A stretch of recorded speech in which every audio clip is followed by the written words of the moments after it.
Many of you asked how Borg has been. I gave him a call to let him know that you all said hello and that there's a sort of expressed concern for his well-being.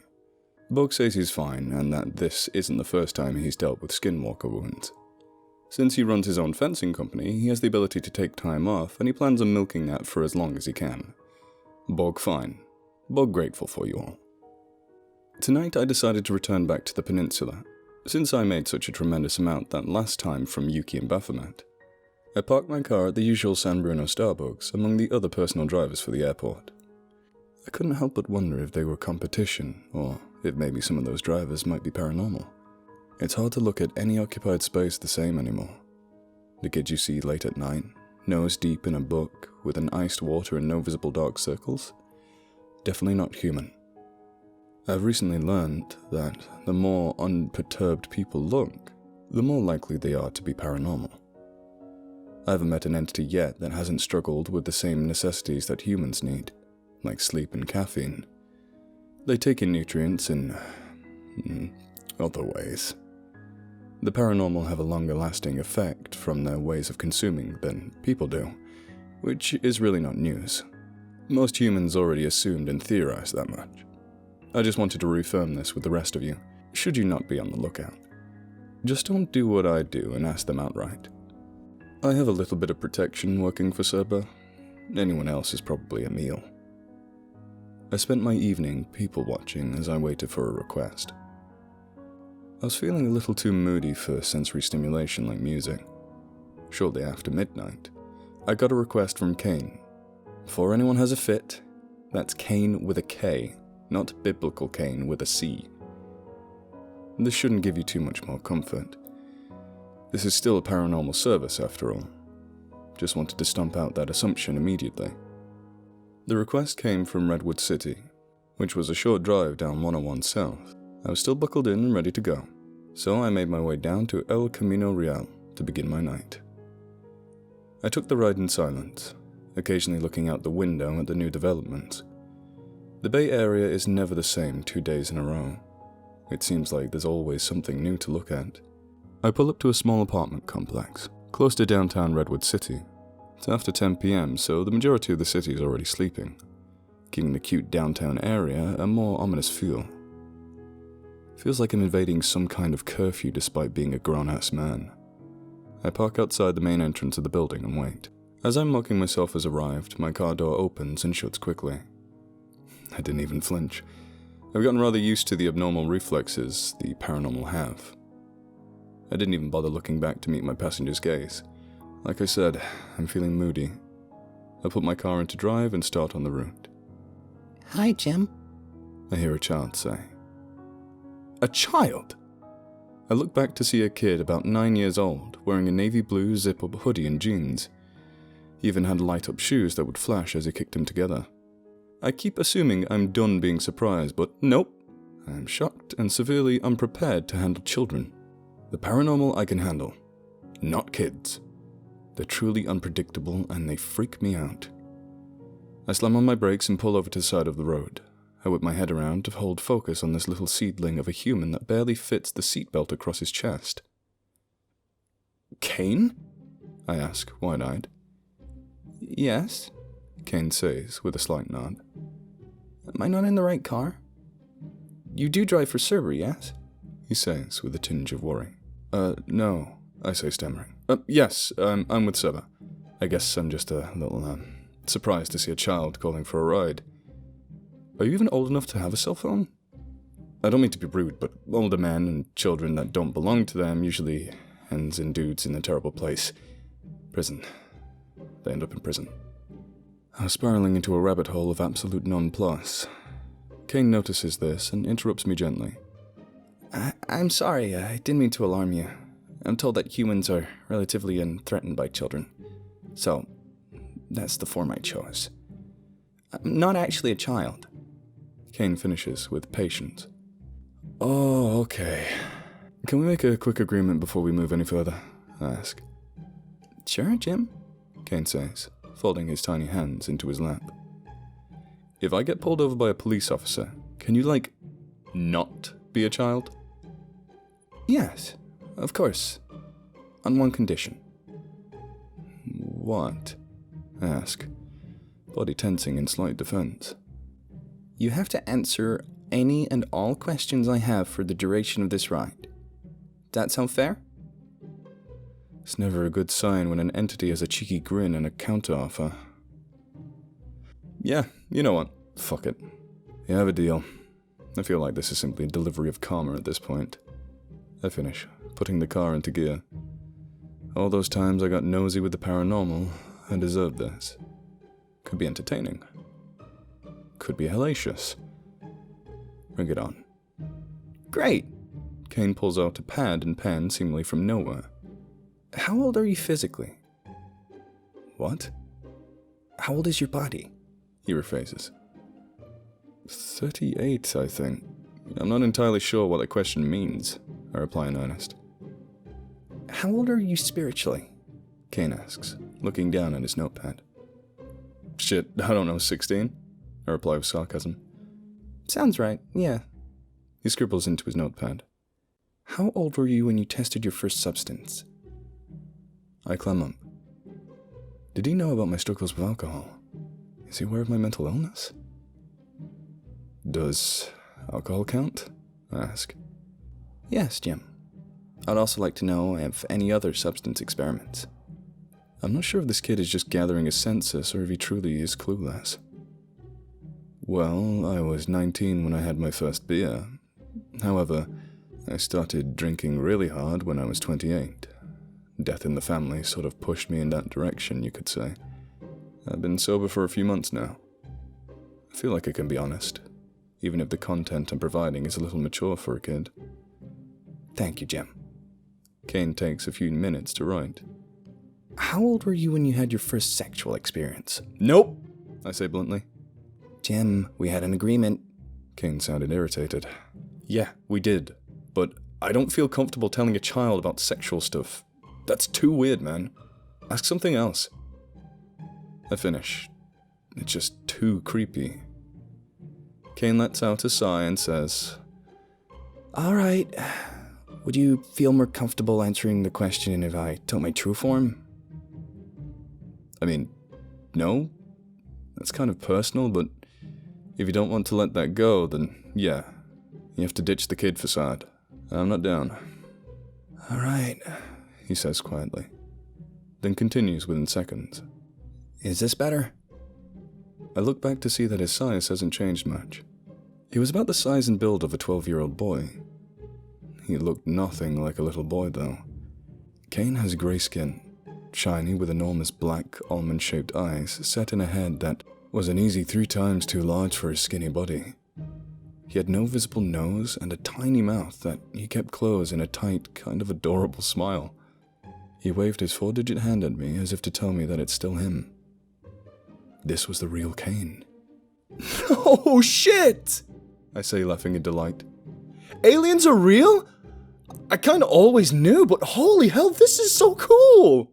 Yes, Jim, aliens are real, he says, smiling. So friendly, contrary to what movies want you to believe. Then again, the paranormal have always been poorly represented in Hollywood. Okay, can I please ask you some questions? I beg.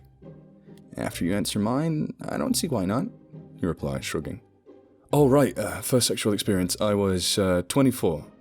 I begin before Cain cuts me off. 24? Isn't that a bit old for humans to start having sex? I wasn't ready, Jesus, I reply, super defensive, because he wasn't wrong, and as a male, it's even worse, stereotypically. Stupid concept. Yeah, that's old, but I was too scared and too nubile in high school when it was the cool thing to do. Some may say having sex early is primitive and immature anyway. I try to recover. Some may also say it's pitiful, he replies coolly. All right, next question. I throw one hand up as if to actually throw the question directly out the window. Right, thank you. He looks down at his pad and back up to me. What and when was your first heartbreak? My chest got heavy. I was already moody to begin with, and this wasn't going to help. My mouth salivated for a pint of cheap vodka at the question. I was 28. My sister was murdered by a lawless skinwalker, someone famously dubbed it. I thought my first breakup was harsh. I was wrong. Even though death is a promise and we're always supposed to expect it, death still hurts the worst. For me, at least. It felt good to verbally vomit my demons into Cain's lap. It was cathartic. I am sorry for your loss, Jim. Cain put a hand on my shoulder, looking at me with unblinking eyes and an expression of concern. I don't mean to sound like a dick, but it was really freaky, no matter how kind the gesture was. Thanks, Cain, I replied with a harsh smile. What else have you got for me? If you had to pick how the world ends, how would you like to see it occur? He asks as if that wasn't the most loaded question I've ever been asked. I wouldn't. I'd like to live. How close are we to the destination? I'm feeling uncomfortable now. Humor me, Jim, he presses. I don't know. Something quick, I guess? Like another meteor or something? Tapping my thumb impatiently on the steering wheel. Thank you, Jim. That's all I really wanted to know. You may now ask me whatever you like. He puts his pad away. No idea where, but it's gone now, and he stares patiently at me through the rearview mirror. Do you put things in butts? Come on, you wanted to know that too. No, we go through the eyes to get to the brain for what we need. Why anyone assumes the best route is through the anus is beyond me. He replies as if he was expecting that. I'm a little weirded out by the answer. I shuddered at the thought of anyone going into my eyes. Right, makes sense. Okay, next question. The pyramids. Was that you guys? It's a fair question. It's all over the conspiracy forums and docu-series involving government secrets. Also no. Man built that. Leave it to man to create something extraordinary and to later doubt it thousands of years later. It's easy for man to believe aliens did it instead of crediting the thousands slaved to create such monuments. You all are a foolish and arrogant race, you know that? He seemed really angry at this, but he wasn't wrong. I feel dumb. Oh, you're not wrong, I replied quietly. Okay, does Area 51 exist? Secret alien bunker? Yeah, it exists. They don't have a genuine alien corpse, though. They don't even have a credible ship. Humans have taco trucks, right? I nodded in response. That's all the government has, our version of a taco truck. A mobile food service. They have absolutely nothing credible. If they did, you'd know a lot more. Your government only keeps secrets and make money. They don't care otherwise. He replied, still agitated. Hard truth. You're making me regret paying taxes. I say in a state of mental whiplash. Damn, that was dismal. Okay, what's the deal with cows? They're really cute, he replies. Nothing else to add. That was a bust. Are there other planets with life on it? I was kind of nervous for this answer, though I'm not sure why. Well, I'm not from around here, as you know. That should be a sufficient enough answer. You have living proof that other planets are inhabited by other beings. Good point. So why Earth? I ask, remembering the Armageddon question he previously asked me. I do not think you like the answer, Jim. His tone changed. Cain began wriggling his wrists and tapping his foot. Shit, we're all gonna die. I still want to know, I push. Well, humans are very stupid. Not just you, all of you. You've managed to enslave each other over skin pigments and put more value on the dollar than you do in family. What do you mean more value in the dollar? I ask. A startling amount of humans have killed their own family for insurance money or inheritance. What's even more interesting is the arrogance of not being caught. It's as if some humans think their desire burns hot enough to render them impervious to consequence. I hate people. I really hate people. You're very unkind to each other. If you're not born from the same dirt, you kill other humans for their dirt as well. I'll never understand a human's fascination with dirt. He throws his hands up like a true scientist would at an anomaly. You know, I begin. You give me an entirely new and sobering outlook on humans. I merely just avoided them before, but now I wonder if I prefer the paranormal to humans. I smile at him through the mirror. The GPS alerts me that we're 2 minutes away. Thank you, Jim, for answering my questions as well as asking. It's nice to know that some of you still have curious minds. Technology has really severed the nerves on wonder. I pull up to the bowling alley that rests on the Belmont and San Mateo border. I look back at Cain, confused to ask him about bowling, only to notice that he's shifted into a mirror image of myself. Cain, what the hell? I bark. Oh, I hope you don't mind me borrowing your look. I promise I'll only use it for a few hours to watch humans in this pastime.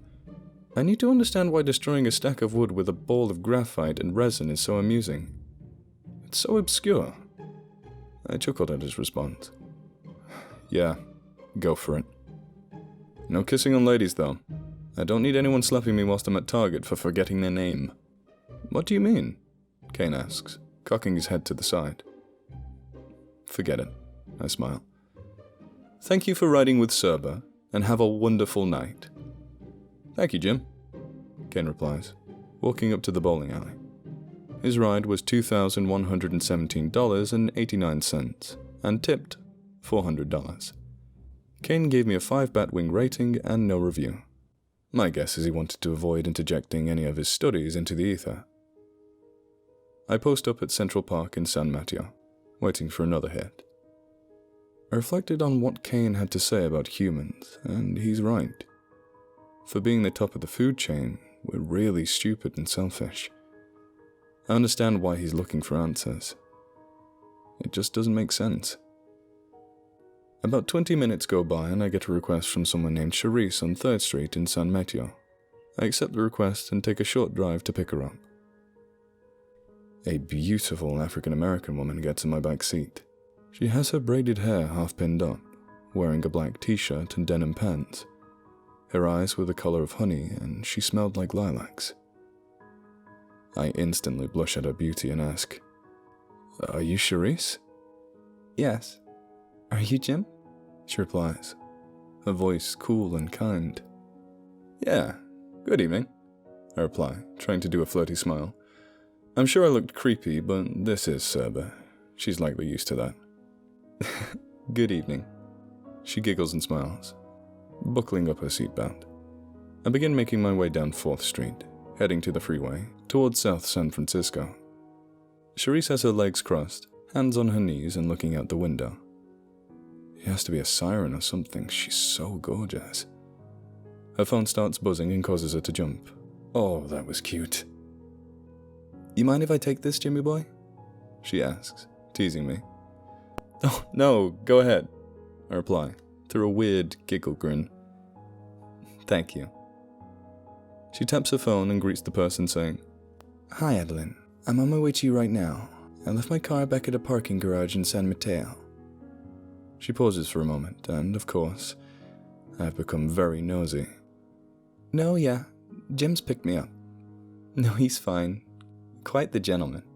She winks at me as if to let me know she's aware that I'm listening.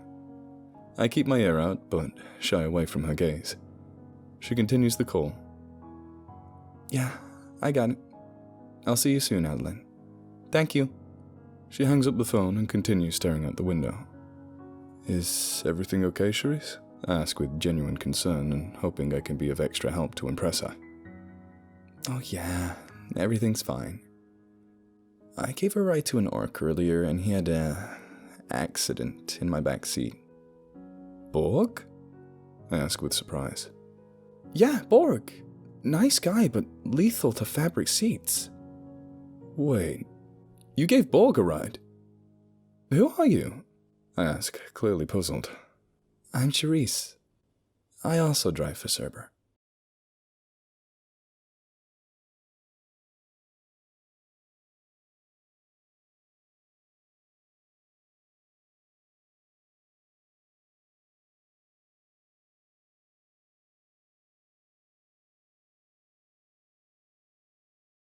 If you like this video, please consider subscribing. And if you're an animal lover like me, please consider donating to the World Land Trust, a charity that aims to help wildlife through buying land, preventing development, and helping endangered species.